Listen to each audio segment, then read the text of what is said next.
It's much more difficult to heal after a moment when we've spoken or done something out of anger than it is to not say or do that thing. This is a very important insight I've had in my own practice. The energy it takes to heal a relationship after you have said or done something out of anger is so much greater than the energy it takes to just not say or do that thing in the first place. When you learn that, then you learn if you want to really be happy and peaceful, it's better just to, when you notice anger, just don't say or do that thing. Come back to your breathing, come back to your step.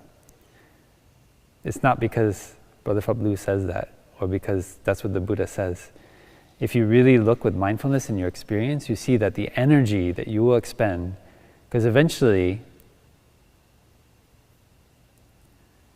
especially when we're living in community, you cannot just make that brother go away, or that sister go away, because you're angry at them. You may live the rest of your monastic life with that brother or that sister.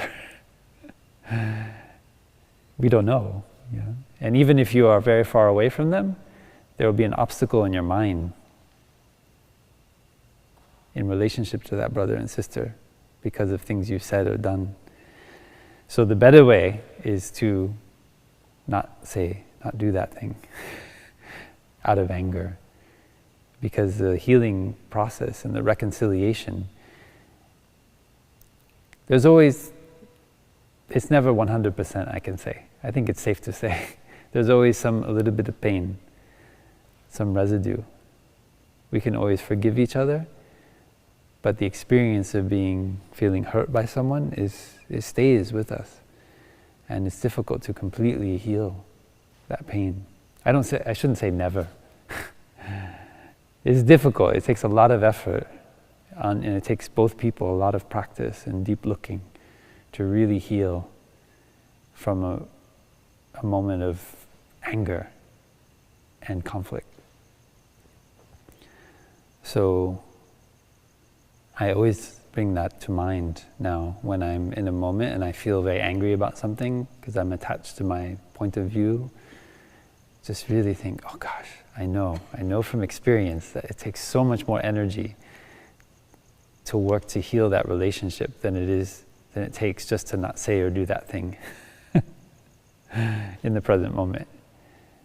And then that's a source of happiness right away. It doesn't mean sometimes when we talk about not acting or doing something out of anger, people say, but there's injustice, there's wrong, there's pain and suffering in the world. So not acting out of anger doesn't mean there's not pain and suffering and injustice in the world. But it means that you can respond with intelligence. You can respond with a calm mind to actually potentially radically transform the situation of injustice, transform the situation of suffering in the world. If you act out of anger, it's very unlikely you are going to change in a deep way, getting down at the root of that injustice or that suffering.